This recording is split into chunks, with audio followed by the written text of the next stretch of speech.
Olá, seja bem-vindo a mais um podcast da Arquitetura Equestre. Eu sou a Diana Brooks, fundadora do escritório Arquitetura Equestre, onde a gente se dedica a fazer projetos de áreas, hípicas, fazendas, todo tipo de estrutura voltada para o campo, cavalos e pessoas.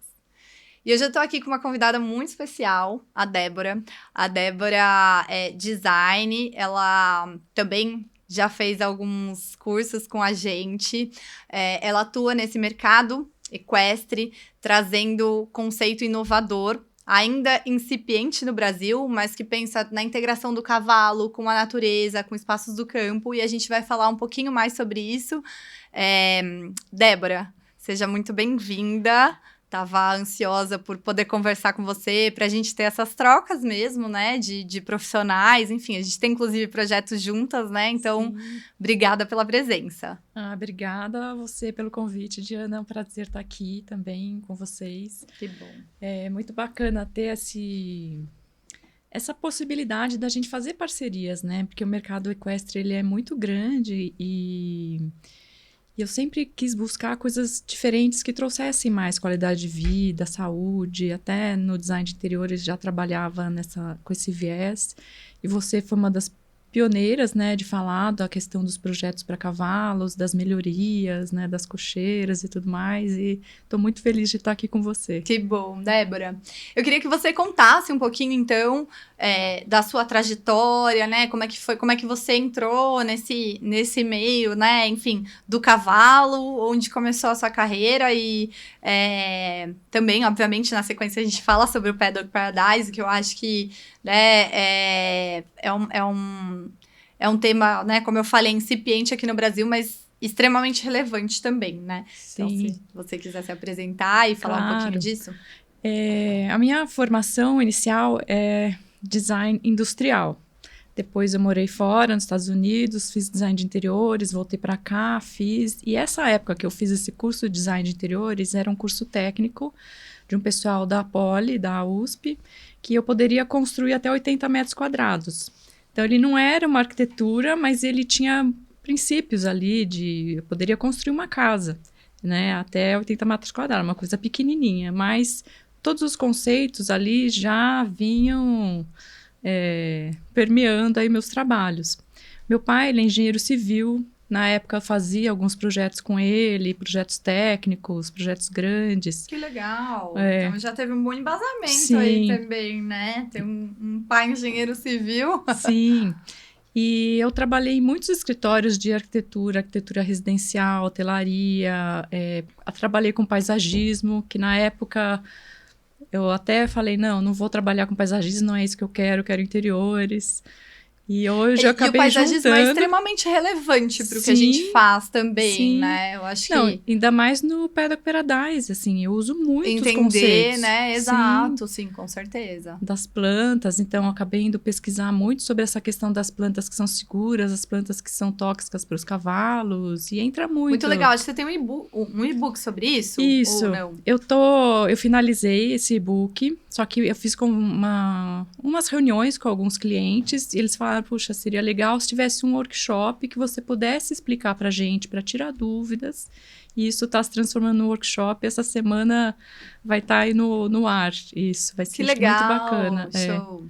No seu Instagram mesmo? No meu Instagram, no Equestrian Rio, e eu tenho um perfil do Paddock Paradise Brasil, que ele é mais como uma comunidade para divulgar o Paddock Paradise, que as pessoas aqui no Brasil não conhecem, mas fora do Brasil ele é muito conhecido, muito utilizado. Sim. Eu tenho cliente na Nova Zelândia, Portugal, nos Estados Unidos. Que legal! Então, é uma coisa que aqui as pessoas ainda estão meio reticentes, mas tenho clientes que estão, assim, com muito bons resultados também. Sim. Inclusive, a gente tem projetos juntos. Inclusive, a gente tem um cliente super bacana, um horse resort, que vai ser um diferencial no Brasil. E aí, você trabalhou um pouco nessa área do paisagismo, arquitetura, interiores. E como que surgiu essa questão do cavalo? Você já tinha afinidade? Você já montava? Eu cresci no meio do cavalo, meu pai criava cavalo puro sangue inglês, no jockey, a gente estava sempre lá, né, sempre vendo as corridas, as premiações, nas férias sempre viajando em viagens, cavalgadas, passeios, né, com os cavalos. Eu fiquei fora do meio equestre, acho que talvez da adolescência até muitos anos, assim. E eu voltei em 2018, 19, voltei a montar enduro, depois adestramento. Comecei a fazer voluntariado em ecoterapia. Ai, que Eu me legal. apaixonei por essa área porque eu via como o cavalo transformava a vida das pessoas de uma forma, assim, muito especial. E eu quis entender mais, fiz todos os cursos de ecoterapia. Que legal! Fiz uma pós-graduação e eu resolvi fazer uma A outra pós-graduação de equinoterapia, que é ecoterapia. É exclusiva para ecoterapia mesmo. Tá. É que a ecoterapia ela é uma nomenclatura que tem aqui no Brasil, mas fora do Brasil existem outras nomenclaturas para alguns tratamentos da ecoterapia, dependendo do embasamento da profissão da pessoa. Se é fisioterapia, por exemplo, é hipoterapia. Se são atividades como educadores, daí são terapias atividades assistidas por equinos, tem as terapias assistidas por equinos, tem psicoterapia assistida por equinos, e a equinoterapia, ela une também como a ecoterapia, só que a ecoterapia ela tem 4 segmentos, então ela tem um formato que o que foge um pouco daquilo, ele talvez não entre. Uhum. E essa pós, ela é aberta para todas as pessoas que têm uma formatura, né? O foco é a ecoterapia, as terapias assistidas. E como eu estou fazendo psicologia, uma outra faculdade, porque meu trabalho no interiores já tinha esse viés terapêutico, eu já tenho algumas formações em terapias integrativas. Eu resolvi fazer a faculdade e na hora de decidir o tema da minha pós, da minha tese, eu queria fazer ansiedade, depressão, alguma coisa relacionada à ecoterapia mesmo e psicologia. Uhum. Mas ela falou, não, você é a única pessoa que vai ter esse viés se a gente fizer alguma coisa do seu trabalho, com que você já trabalha, que ela já sabia que eu fazia os projetos, né? Tinha experiência no meio da arquitetura, paisagismo. Daí ela falou, faz nessa área. E eu fiquei meio perdida, porque eu não sabia bem o que eu vou fazer de design. Eu trabalhava mais com design de interiores, né? O design de interiores com os cavalos. Daí eu comecei a pesquisar os acidentes que tinham dos cavalos nas instalações, os problemas de saúde que aconteciam em decorrência da forma como os cavalos eram estabulados. Eu tinha ouvido falar do Paddock Paradise, então eu comecei a pesquisar mais, eu participava de grupos que tem fora do Brasil, Estados Unidos, na Austrália, na Europa, para entender as dificuldades que as pessoas tinham para implementar o Paddock Paradise e os problemas que elas tinham quando faziam a implementação.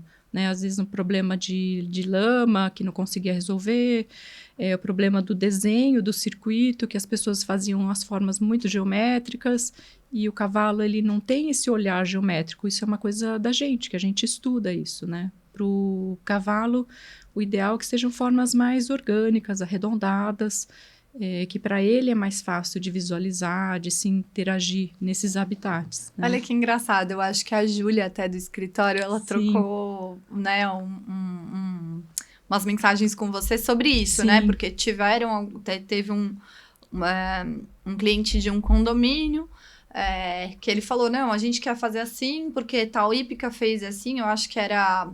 Chanfrado. Eu acho que era chanfrado, né? E ela falou, putz, eu acho que eles fizeram por falta de espaço, né? Não necessariamente. Aí você explicou, né? Sim. Que o ideal era que fosse redondo, né? Sim. Quer falar um pouquinho? Pode ser. Eu tenho até, inclusive, um livro digital sobre cercas para cavalos, guia essencial, que eu falo um pouco sobre isso, né? O cavalo, a visão dele melhor é das laterais, né? Os olhos são laterais. À frente, ele não tem tanta visão, né? É meio que um ponto cego. E às vezes ele vem correndo, ele não consegue ver à frente, mas se ele tiver, geralmente eles correm cercando, né? Na beirada da cerca.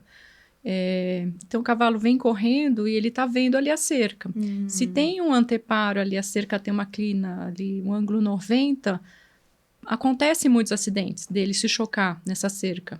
Cerca de madeira, cerca de arame farpado. Porque ele realmente não enxerga, se ela não for densa, Sim. né? E daí, essa questão de você fazer ela arredondada, você ajuda o cavalo, ele vem correndo, a fazer a curva e não ter um acidente. Então, se você chanfra, também dá uma ajudada. Não é o ideal seria a curva mesmo. Tanto que nos Estados Unidos, o Blackburn, você vê, às vezes, aqueles aras enormes que tem aqueles piquetes, que eles são curvos, no final, né? Eles até colocam, a gente fez um projeto realmente inspirada nisso, onde eles colocam uma árvore sempre, então, nessas curvas, né? Para o cavalo ver. Exato, muito legal. Então, no Paddock Paradise, a gente também, eu sempre indico fazer, né, o circuito mais curvo. Tenho clientes que vêm de mentoria fora do Brasil, que eles montaram o circuito, às vezes tem algum problema, e eu vejo que são circuitos todos retinhos, assim, que é aqui, né, fala, gente, o cavalo vem correndo, como que ele vai fazer essa curva tão fechada, né? Então, vamos quebrar isso, diminuir, aumentar, alargar. Então, essas questões nos piquetes também são muito importantes.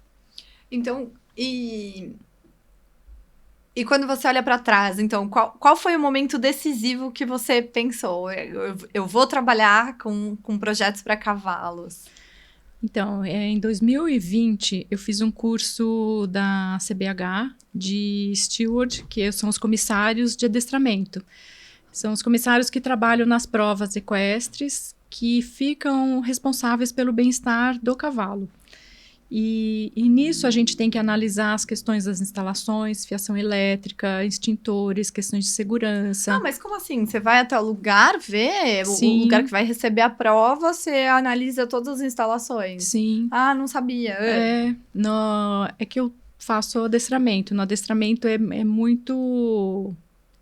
Eu percebi que ele é mais, assim, preocupado com essas questões do que outras modalidades que eu já circulei, né? Então, a gente tem as questões das instalações, tem as normas a seguir. Primeiro vem lá da FEI, da Federação Equestre Internacional, vem para a CBH e daí os regulamentos vão sendo alterados, melhorados, né?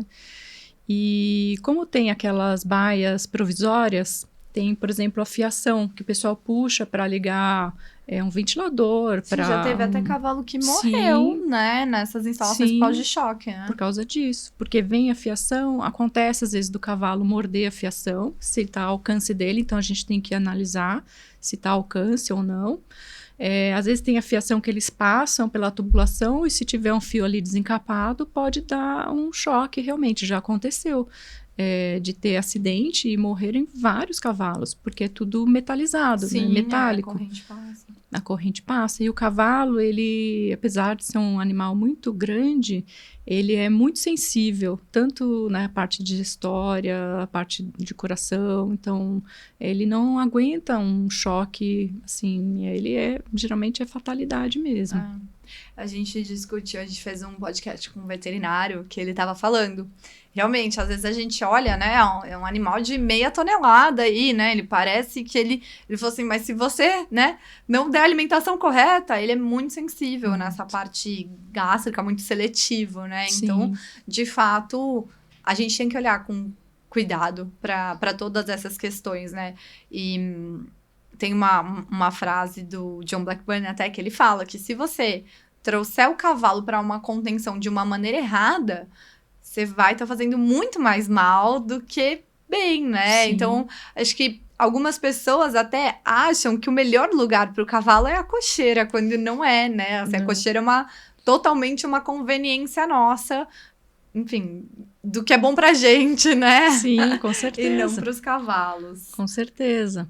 E daí, quando eu estava fazendo esse curso na CBH, ao mesmo tempo eu frequentava lugares da ecoterapia, tanto para os cursos, fazendo estágio, da minha pós também. E alguns lugares que eu frequentava, as instalações eram muito precárias. Eu tinha um contraste, né? Eu montava em hípicas super alto padrão, frequentava espaços muito bacanas que a gente tem aqui em São Paulo, aqui no interior, mas, ao mesmo tempo, a ecoterapia, muitos espaços não têm tantos recursos, é uma coisa muito mais pelo dom, pelo amor, né, que as pessoas têm para auxiliar ali. Geralmente, um proprietário de uma ecoterapia, às vezes, tem um filho que tem autismo, Down, né, e eles acabam montando, assim, por amor, porque eles veem como que faz o bem para as pessoas, principalmente as crianças, né, no seu desenvolvimento. E, ao mesmo tempo, quando eu estava, além disso, né, foi acho que uma gotinha, assim, eu comecei a ver os seus conteúdos também, achei muito bacana. Na parte da ecoterapia, na hora de decidir a tese, que ela falou, não, faz nessa área. Então, eu comecei a pesquisar muita coisa, vi muita coisa errada, né? Você também deve ter visto muita coisa errada, né? Às vezes é um piso que o cavalo escorrega e bate ali, se machuca, ou o cavalo que empina e bate a cabeça, né? Na questão das cercas, comecei a falar sobre isso, as pessoas vinham relatar para mim os acidentes, né, com a cerca de arame farpado, cerca de arame liso tensionado, que isso dilacera a pele do cavalo. Sabe que conversando, né, falaram que é até pior a cerca de arame liso do que a de arame farpado, Sim. porque o arame farpado ele quebra, né, enfim, e que o arame liso não, né? Ele não quebra, então ele realmente funciona como uma lâmina para um cavalo que está em velocidade. E eu já tive, quando eu comecei a falar, vinha o pessoal no inbox, né, no Instagram, mandando, assim, os casos. Mandava foto, assim, você via, assim, que corta pedaço, assim. É um horror. Imagino. É um horror. Já teve caso de que tem que sacrificar. E daí... as pessoas... tem uma cerca que eu vejo muitos, assim, até espaços de pessoas muito conhecidas do meio equestre, que são aqueles vários fios de cerca de arame liso, achando que aquilo vai conter o animal, quando, na verdade, aquilo vai... Se o cavalo se acidentar, se chocar, vai ser uma fatalidade, né? E as pessoas... meu vizinho fazia assim... meu pai fazia assim, né? Não, a gente tem muito sempre isso. fala lá no escritório como existem crenças limitantes entre as pessoas do cavalo, né? Assim, no sentido de... Sempre foi assim, né? E uma vez eu ouvi um podcast também que uma pessoa virou para outra e falou assim, qual foi a frase mais perigosa que você já ouviu na sua profissão?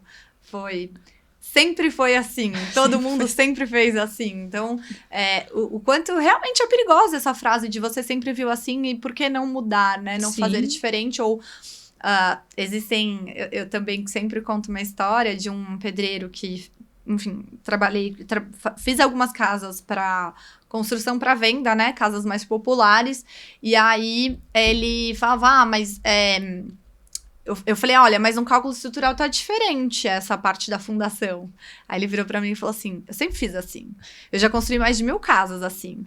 Falei, você pode construir 1000 casas. Se uma casa der errado, vai dar muito errado, né? Então, por que não seguir o que é o certo fazer? Apesar de você sempre ter feito da maneira errada e ter dado certo, não significa que nunca vai dar errado, né? Então, acho que são um pouco essas crenças das pessoas, né? Sim, e eu acho que como o meio rural não tem tanta legislação, até tem legislação, mas as pessoas não seguem, né? Porque não tem fiscalização, né?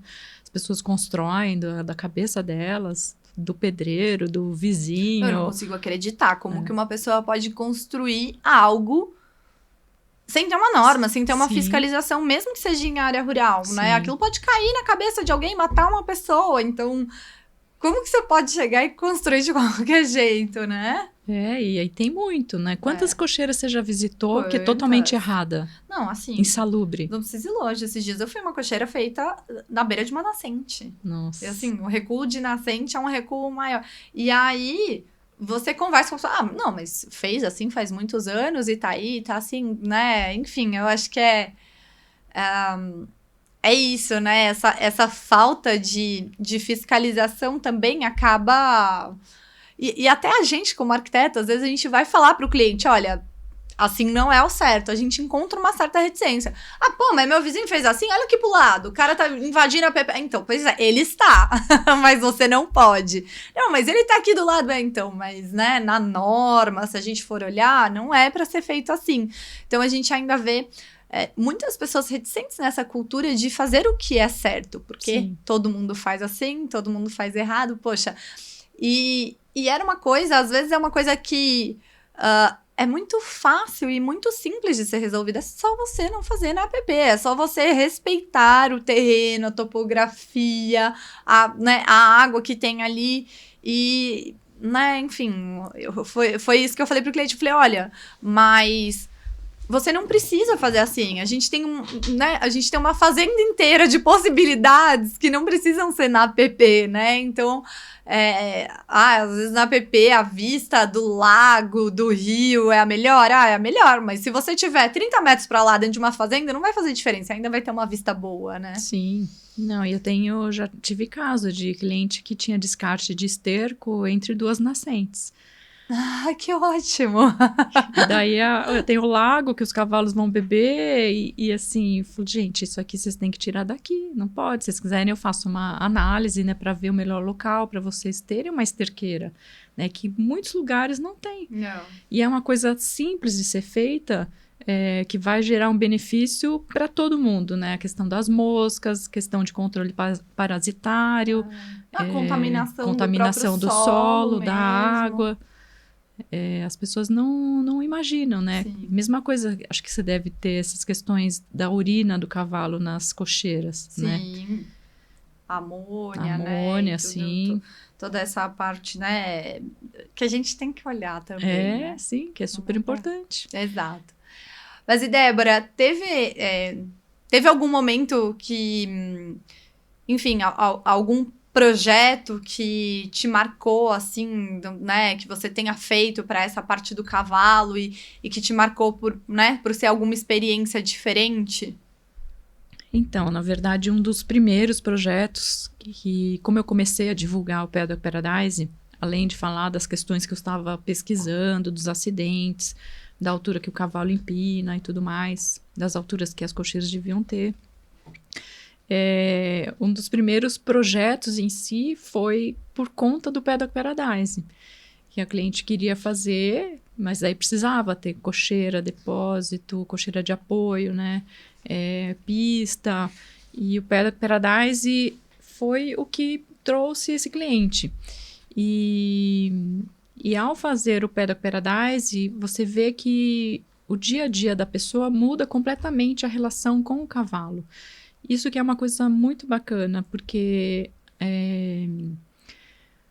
o cavalo, geralmente, que está numa baia, que está num piquete, ele fica esperando um contato, né, com as pessoas, geralmente por conta da alimentação que a gente vai dar, ou porque vai fazer um trabalho, né, um exercício, um passeio. E no Paddock Paradise, os clientes relatam que o cavalo, como ele está sempre em constante movimento, né, vivendo a vida dele como cavalo, né, tendo a socialização, tendo a movimentação, quando o cavalo vê e vem perto de você sem esperar nada, porque ele não... Genuíno, né? É genuíno. Então, assim, isso muda, assim, as pessoas relatam muito, é muito legal isso. E você percebe que daí o cavalo realmente vem porque ele gosta, porque ele quer estar com você, não por uma necessidade. E isso muda muito, assim, a visão. É muito legal. Com certeza. Então, só para quem está nos ouvindo e ainda não é tão familiarizado com o conceito do Paddock Paradise, como que você descreveria, assim, de uma maneira, né, fácil de entender e dinâmica para quem não tem familiaridade com o termo ou com o assunto? O Paddock Paradise, ele é uma espécie de circuito que a gente tenta simular o habitat natural do cavalo no qual ele evoluiu. Ele vem de uma pesquisa do Jamie Jackson, americano, é um conceito americano conhecido mundialmente, e ele pesquisou os mustangs selvagens, como eles viviam, quais eram os hábitos, como era a área onde eles viviam, o solo, o que eles comiam, como eles comiam. Então, ele estava cuidando de alguns cavalos que estavam numa reserva para controle da população dos mustangs. Esses cavalos estavam com problemas de saúde, tinha cavalo que tinha cólica, cavalo com estereotipia, cavalo com laminite, cavalo obeso, síndrome metabólica. E quando ele começou a ver isso, e ele estava em contato com os mustangs ali, eles conhecem muito bem os cavalos, que ele viu que muito estranho, porque o cavalo mustang na natureza, ele geralmente não tem problema de saúde, ele não apresenta, né, problema de casco, eles estão sempre super em forma, super bem. E ele começou a fazer essa pesquisa, mapear como que era essa vida do cavalo selvagem. E ele percebeu que eles passavam sempre, dá para ver até por imagem de satélite, sempre pelo mesmo caminho, eles faziam as trilhas, sempre as mesmas trilhas. Eles comiam, tinha áreas que eles comiam pequenas porções de arbustos, de gramíneas, até de algas. Tinha áreas que eles faziam mais socialização, tipo um areião, uma área mais confortável para eles revezarem o sono. Daí ele viu quem que ia na frente, quem que ia atrás, como que era a vida, a dinâmica deles, né? Dos grupos, das famílias. E ele resolveu montar algo similar ao que ele mapeou para esses cavalos que estavam com problemas de saúde. E quando ele montou essa espécie de circuito, tinha os pontos de alimentação, bebedouros opostos, esses cavalos que estavam com problemas, foram para lá, em 6 meses eles pararam de ter problema de saúde. Mesmo estereotipia que falam que o cavalo não deixa de ter, eu já vi resultados no Paddock Paradise. Mas de engolhar ar, assim? De engolhar, de dança de urso. Olha só. Do cavalo não fazer mais. E inclusive laminite, que eu já tive amigas que perderam cavalos por laminite. Os cavalos voltam a ficar saudáveis. Porque no Paddock Paradise tem o controle da alimentação, tem o enriquecimento alimentar, que é o que eu falo muito até no meu livro, nesse workshop. Mas tem a questão também do movimento constante num solo que é tranquilo para o cavalo, que ele é mais arenoso.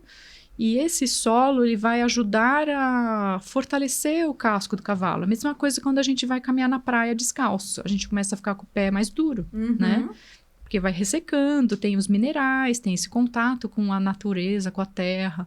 E o cavalo no Paddock Paradise, que tem laminite, que faz o controle certinho da alimentação e tá ali nesse solo, porque tem pessoas que montam o Paddock Paradise e não faz essa questão do solo, né? Só monta o circuito, o cavalo fica lá no circuito, mas tem lama, tem terra, enfim. Não é tão arenoso para um cavalo laminite. Esse cavalo com laminite, o ideal é que tenha tanto a alimentação como essa questão dos solos também propício para melhorar.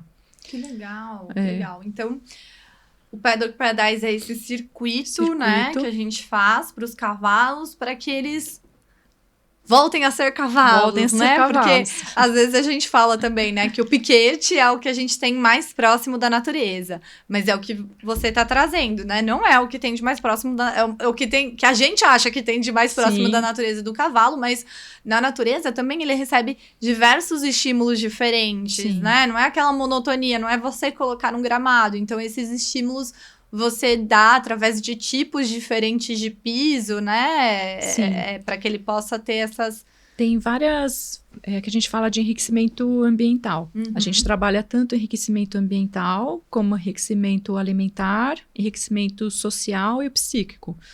Então, o ambiental, a gente tem os solos, tem as trilhas, tem obstáculos naturais, tem as áreas de socialização...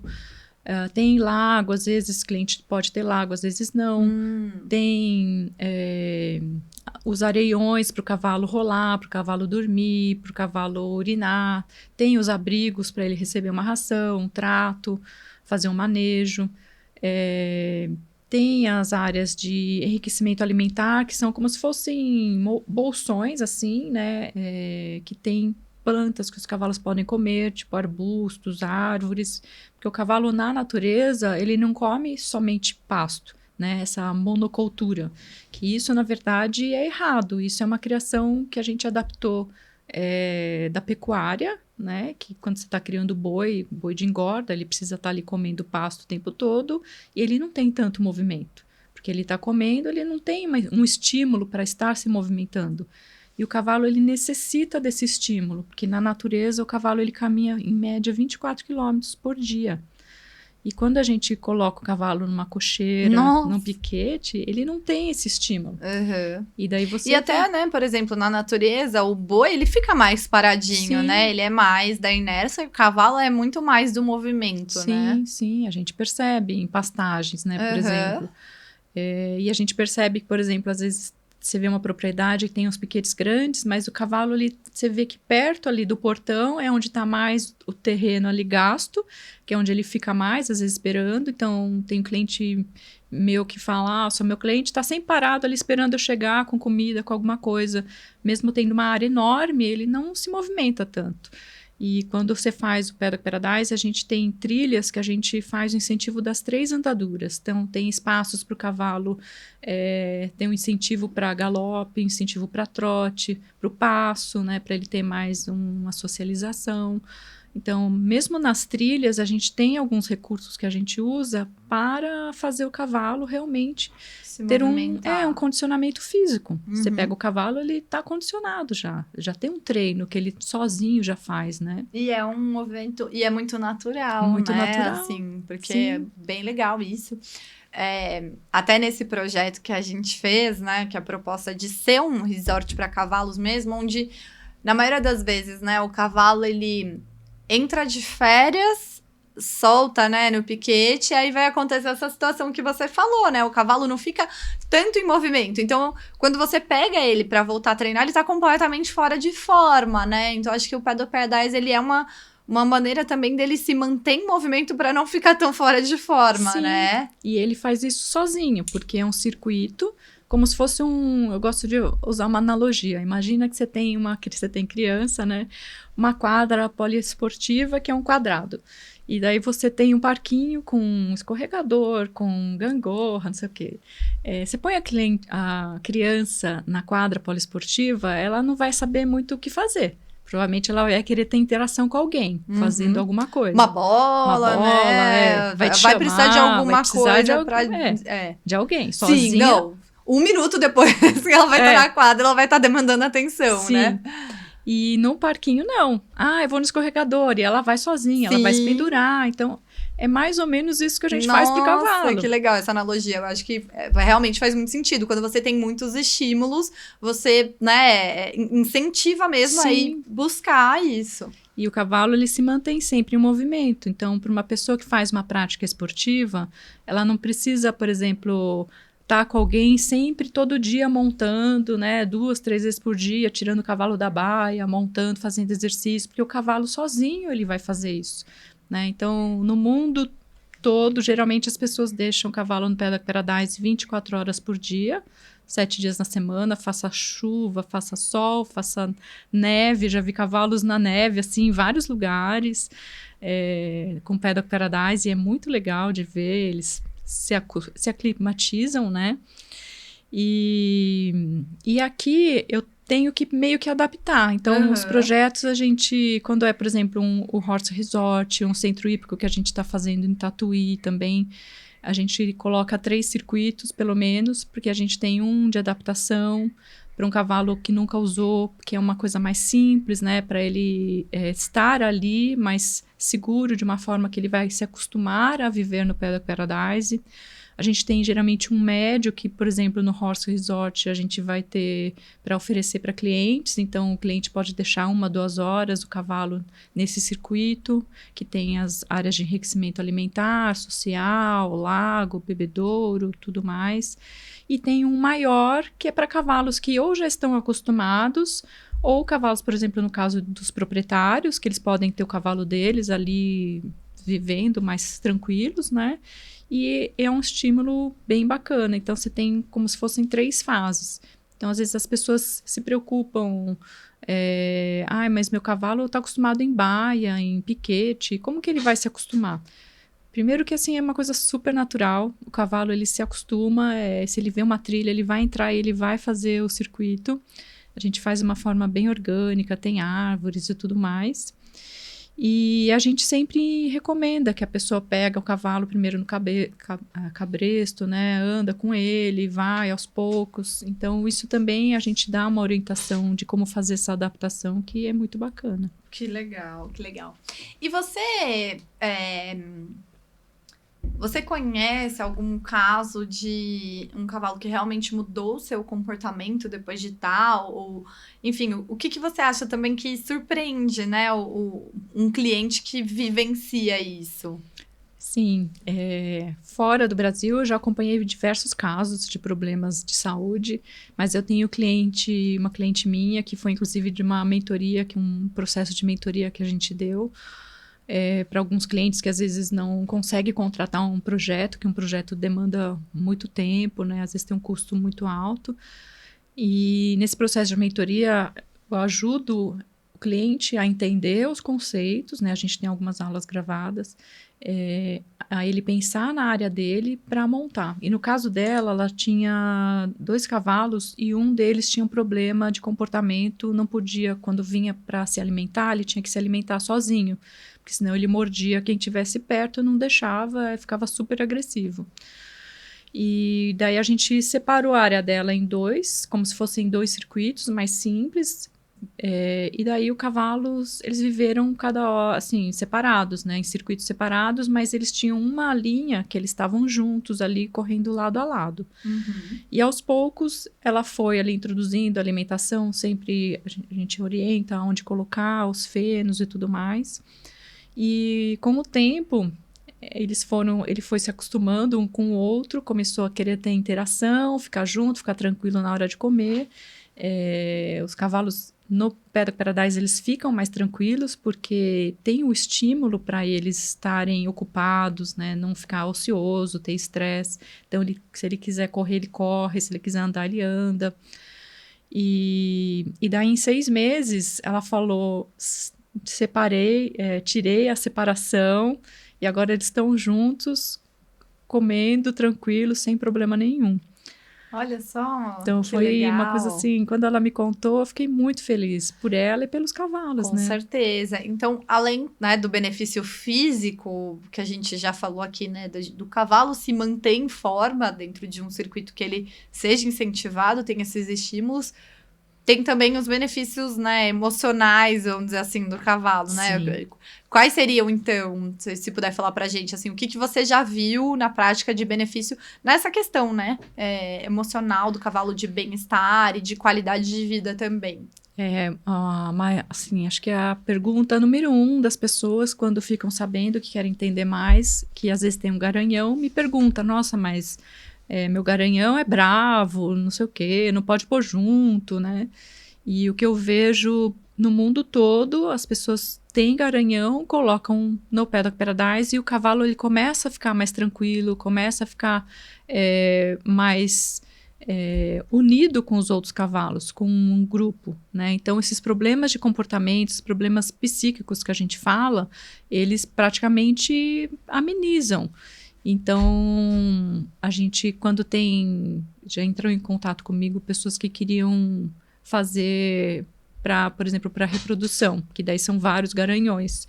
E a dica que eu dou sempre é da gente começar com circuitos independentes, que eles sejam paralelos, porque os cavalos vão estar juntos, mas tem uma cerca ali. Tem uma delimitação física entre eles. E geralmente essa cerca a gente faz até eletrificada, que é com a fita, que o cavalo visualiza e tal. E com o tempo eles vão perceber que o cavalo ele muda o comportamento, porque isso do cavalo garanhão ser estressado é porque ele está geralmente contido num espaço e ele tem muita energia, né? É como uma criança, um adolescente, eles têm muita energia, precisa gastar essa energia. E quando a gente coloca num piquete pequeno ou numa baia, que é muito pior, né? Que o cavalo vai ter que ter alguém sempre treinando esse cavalo, movimentando, mas o cavalo ele tem a necessidade da socialização, de estar em contato com os outros cavalos, né? Por questões da natureza dele. Sim. Né? Então, quando ele passa a viver no Paddock Paradise com os estímulos, que ele está ali ocupado, correndo, passeando, comendo, bebendo água, e ele vê os outros cavalos também tendo essa vida, ele passa a ficar muito mais tranquilo. Então, eu já vi, assim, fora do Brasil, muito isso. E eu falo também, né, quando eu dou aula na faculdade, onde eu lido muito com arquitetos e que não... São da área. São zero familiarizados com o cavalo, né, com como o cavalo é, assim. Tem gente que não sabe nem que o cavalo morde quando eu tô dando aula. Então, eu tenho que explicar tudo isso, o básico do básico. E... começa explicando sobre o cavalo, como ele é na natureza, né? Que ele é um animal sociável, assim como nós. Porque as pessoas não sabem, né? O cavalo, ele não é... às vezes, as pessoas acham que, assim, ele vai ser tipo um cachorro num quintal de uma casa, que ele pode avançar e te morder, né? Dificilmente ele vai vir até você e vai te morder, tá solto no piquete e vai sair correndo atrás de você. Só se ele tiver com algum problema. Só se ele realmente... e sentir que você é uma ameaça, né? Porque, via de regra, eles são pacíficos, né?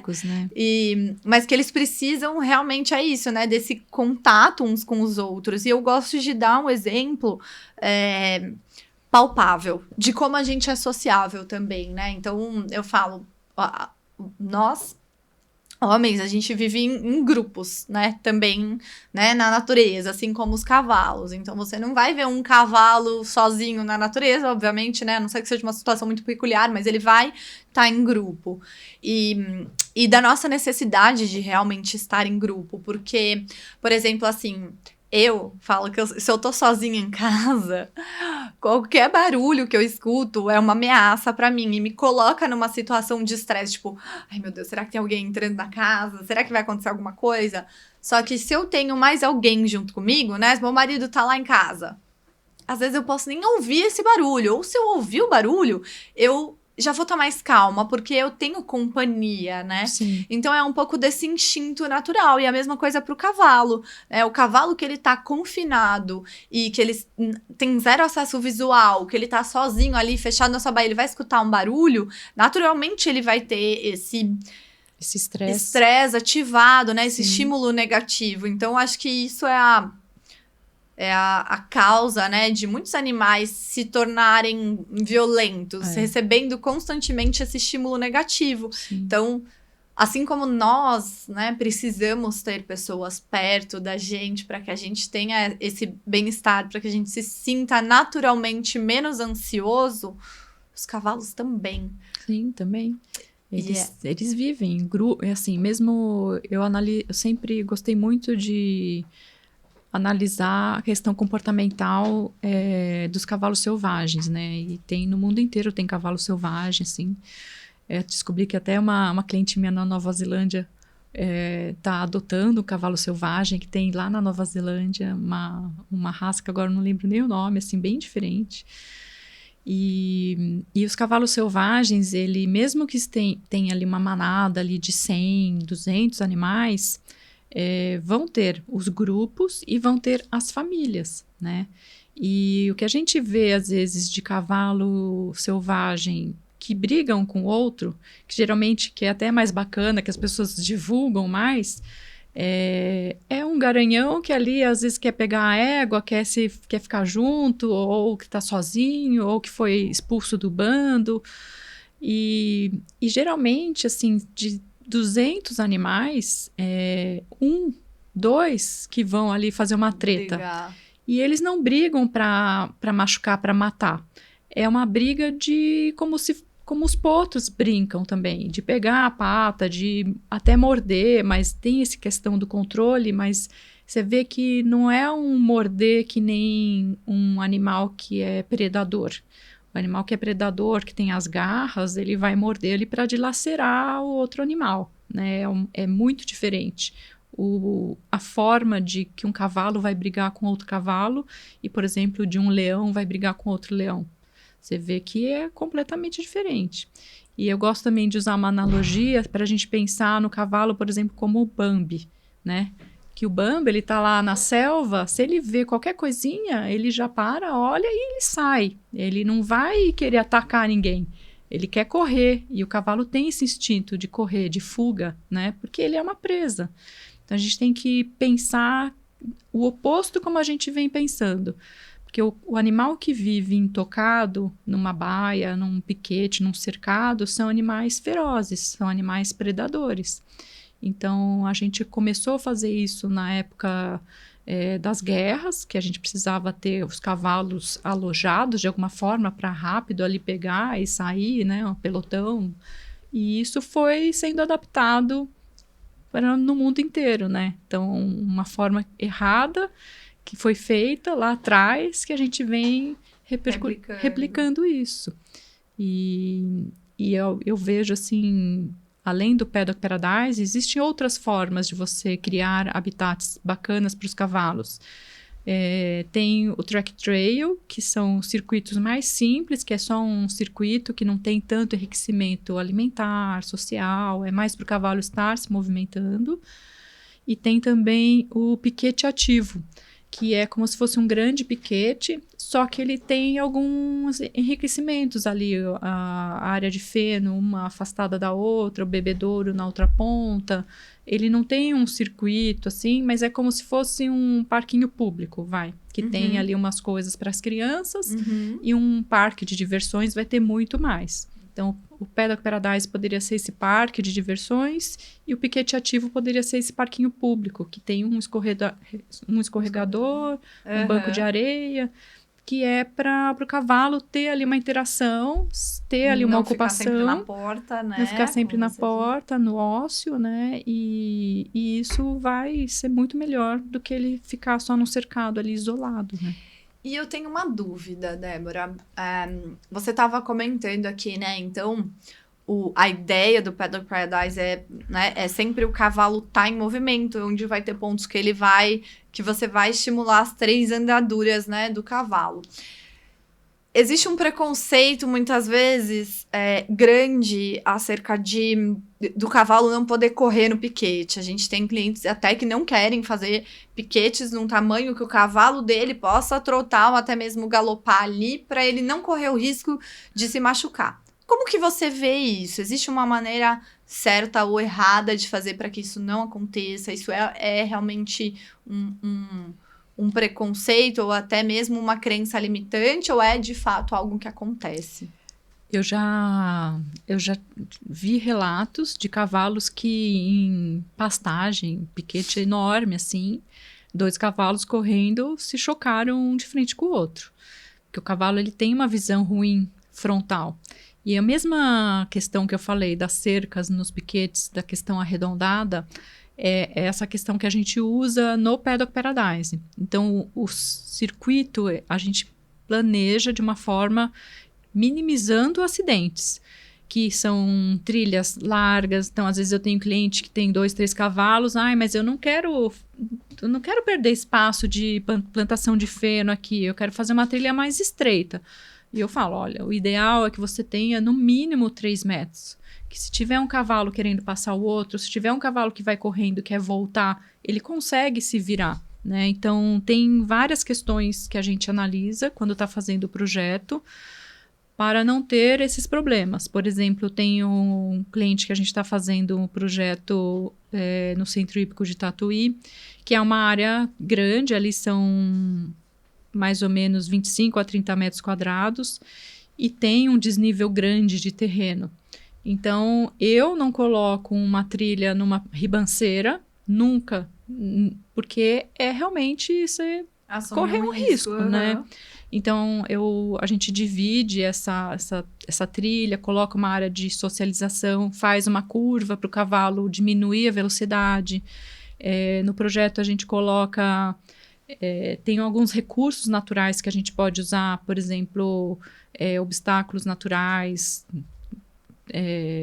galhos, né, coisas naturais que o cavalo na natureza ele iria ver. Encontrar também. A posicionamento das árvores, né, as áreas de arbustos. Então, tudo isso que são elementos naturais que o cavalo conhece, reconhece, né, a gente usa esses recursos para minimizar os acidentes. Então, se eu tenho uma descida muito íngreme, eu vou cortar essa descida, fazer uma área ali de um areião para o cavalo vir, não sair correndo, diminuir a velocidade, tem uma área de alimentação, que ele já vai querer parar, um areião, uma sombra, para fazer essa diminuição de problemas, né? Mas, por exemplo... ou até, por exemplo, quando a gente tem, aí falando da parte das vias, né? Quando a gente vai construir, a gente tem uma descida muito íngreme, a gente pode fazer um percurso em zigue-zague, igual a serra mesmo, né? Que você vai e volta, e vai e volta, e vai e volta, e você diminui essa inclinação também, né? É esse mesmo princípio, né? Da rampa, por exemplo. Você vai fazer uma rampa, né, para as crianças. Você não vai fazer uma rampa diretona, você vai quebrar essa rampa e fazer um zigue-zague ali. E eu tenho, por exemplo, uma cliente no Rio de Janeiro, que ela é uma área enorme, ali 35 mil metros para 4 cavalos, hoje que ela tem. Então, ela começou fazendo metade dessa área do circuito, agora ela está fazendo a outra metade. E os cavalos já estão trotando, galopando, e ela tem uma égua que sofreu um acidente, estava super debilitada, então ela já está galopando na trilha. É muito legal que você vê o condicionamento físico, como muda. Ela tem um potro que ele era, assim, novinho, ele já está ficando musculoso, assim, é uma coisa muito bonita de ver. E ela fala, nossa, eles estão se movimentando muito mais do que eu imaginei. E realmente, ela filma lá, todo dia ela põe um vídeo muito legal, cavalos galopando. E quando a gente foi fazer a implantação, que eu fui lá, né, para ver que ela estava com algumas dúvidas, tinha uma área que realmente o cavalo podia ou ser uma subida ou ser uma descida. Daí eu falei para ela, então vamos alargar essa área, deixá-la mais larga, para não incentivar o cavalo de sair correndo ali se for uma descida, né? Então, a gente tem esses recursos na hora de planejar, de implantar, para não ter problemas de acidentes com os cavalos. Então, como a gente tem a cerca, tem os arbustos, tudo isso ajuda a não ter tanto problema, né? Sim. Eu acho que é uma questão muito da crença de cada criador. Eu vejo lá no escritório mesmo, a gente faz... tem projetos que a gente faz o piquete e aí né, o cliente vira pra gente e fala, não, meu piquete tem que ser plano, né? Nem sempre precisa ser 100% plano, né? Mas às vezes o medo do risco de acidente é tão grande que, enfim... E já tem clientes que, né, se eu colocar todos os piquetes planos, ele vai falar, você tá louca? Então, é muito da crença de pessoa por pessoa. Eu sempre falo, você colocar 1000 proprietários juntos, você vai ter 1000 opiniões diferentes. Então, eu já vi desde do extremo, que é o piquete 100% plano, até o outro extremo, que é você colocar o cavalo numa ribanceira no morro, que eu falo, meu Deus, esse criador não tem medo de soltar esses cavalos aí nesse morro, na serra mesmo. Então, eu sou mais do meio termo. Eu não acho que precisa ser 100% plano, mas eu também não acho que vai ser uma ribanceira muito saudável, principalmente para cavalos estabulados. Sim. Você soltar o cavalo, né, num terreno extremamente acidentado, realmente a chance dele se acidentar vai ser grande, principalmente porque às vezes o cavalo tá estabulado, você solta ele, a primeira coisa que ele vai fazer é sair correndo, né? Se você tem uma ribanceira, realmente é um risco, mas eu acho que dessa maneira, como você falou, né, com esse planejamento, ele é um risco totalmente controlável. Sim. Essa é a principal, como eu vim dessa pesquisa, né, que eu pesquisei muito essas questões de acidentes, os problemas de saúde, é uma preocupação muito grande minha. Então, na hora de fazer um projeto, é o que a gente sempre pensa lá no escritório, de ter minimizando os riscos. Então, às vezes tem cliente que fala, eu queria um piquete maior. Eu falo, olha, a gente pode até fazer um piquete maior, mas as trilhas, elas precisam estar mais amplas, ou a gente diminui, faz as curvas, porque o Paddock Paradise, para ele ser efetivo, ele tem diversos recursos, né? Não dá para a gente, como eu vejo muita gente fora do Brasil que não tem o conhecimento, montar ali uma coisa geométrica, né? Uma trilha ao redor de um piquete, que geralmente é o que as pessoas fazem, né? Então, o cavalo, às vezes, eu já vi até, sem ser Paddock Paradise, as pessoas... tem uma criadora que, às vezes, ela solta todos os cavalos na propriedade, assim. E tem umas cercas ali que passa, sei lá, 5 cavalos. Só que tem ali 50, 100 cavalos correndo. E eu já vi ali, daqui a pouco vai ter um acidente. Você tem uma bica ali de uma cerca que não vai passar todos os cavalos. O cavalo não vê ali. Teve uma hora que eu vi um vídeo e falei, gente, quase que o cavalo se choca. Que perigo. É um perigo. Então, quando a gente faz uma trilha... eu sempre falo para os clientes, essa trilha você pode pôr até 10 cavalos, até 5, você pode pôr 20, então a gente divide, né, os circuitos, Porque quando você põe muitos cavalos juntos e um começa a correr, a tendência dos outros querem correr também. Então, você também tem que pensar nessas questões de, às vezes, ter que separar, né, os grupos. Sim, com certeza.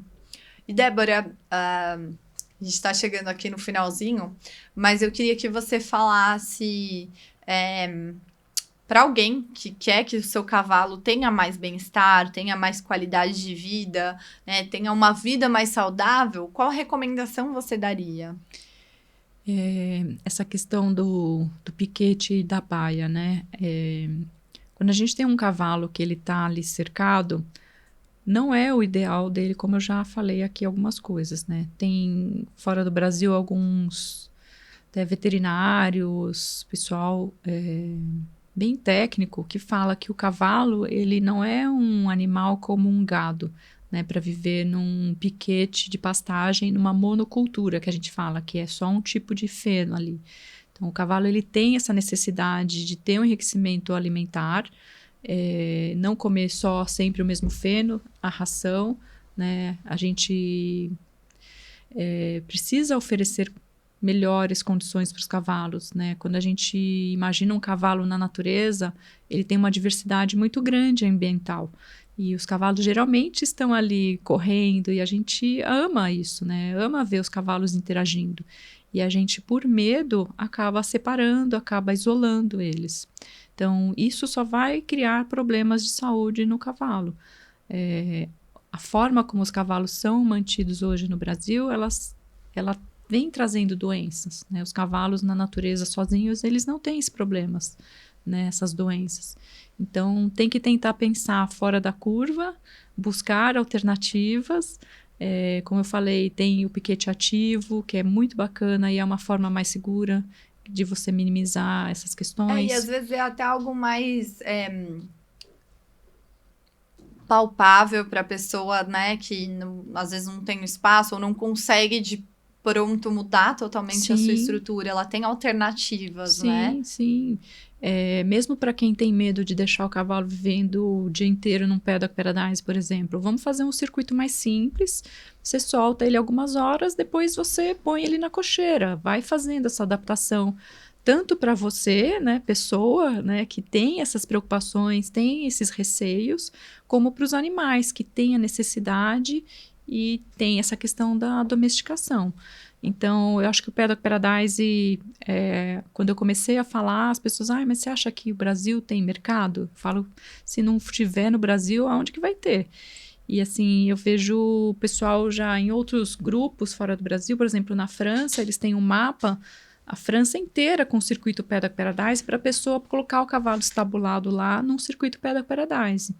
Então, aqui no Brasil está começando, né? Eu sou pequena ainda e quero ajudar muito mais as pessoas, né? Mas eu acho que tem que buscar outras alternativas. A gente consegue fazer muito mais pelos cavalos. Eu acho que, enfim, eu acho que é isso, né? Acho que o primeiro passo, Débora, e aí eu já queria, né, aproveitar para te agradecer realmente por estar aqui, por estar disposta a compartilhar informação e conhecimento. Eu acho que o primeiro passo é a conscientização, né? Porque até as pessoas ainda não terem o conhecimento, né? Eu acredito que muitas pessoas que estão ouvindo nunca ouviram falar sobre o Paddock Paradise. Então, eu acho que, principalmente no nosso podcast, a ideia é compartilhar esse conhecimento, porque é tudo, no final das contas, pelo cavalo, né? Sim. Todo mundo que vem aqui somos apaixonados por cavalo e pelo bem que ele faz. Você fez psicologia e mais do que ninguém sabe dos benefícios que ele tem para nós. E a gente vê isso, né? É muito nítido em todos os nossos clientes e no quanto a gente busca agregar, não só com projetos, e agora compartilhando tudo isso para que mais pessoas possam se conscientizar de que elas podem fazer mais pelos seus cavalos para que eles tenham mais qualidade de vida e mais bem-estar também. Sim, com certeza. Então, fica aí o meu muito obrigada novamente pela conversa, pela presença e pelo conhecimento compartilhado. Obrigada a você, Diana. Foi um prazer falar, né, para esse tema que eu amo muito, assim.